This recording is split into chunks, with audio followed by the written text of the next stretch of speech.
Inilah video amatir milik warga yang merekam terjadinya kebakaran hebat salah satu gudang rongsokan di Jalan Raya Bogor, Jakarta, Kabupaten Bogor. Menurut keterangan dari petugas jaga gudang, kobaran api baru diketahui pukul 5:30 sore. Karena banyaknya material yang mudah terbakar, membuat api dengan cepat melahap seisi gudang, termasuk mobil operasional yang sedang parkir di area tersebut. Api baru berhasil dijinakkan 2 jam kemudian setelah petugas pemadam kebakaran dari Kabupaten Bogor, Kota Bogor, dan Depok turun ke lokasi.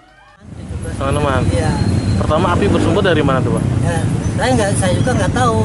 Pas saya lagi tidur, istri saya kan lagi mandi, habis mandi keluar.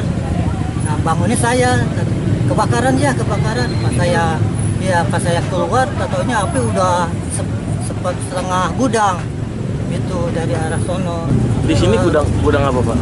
Rongsokan besi. Kasus kebakaran tersebut kini ditangani pihak kepolisian Polsek Cibinong untuk menyelidiki lebih lanjut penyebab pasti kebakaran tersebut.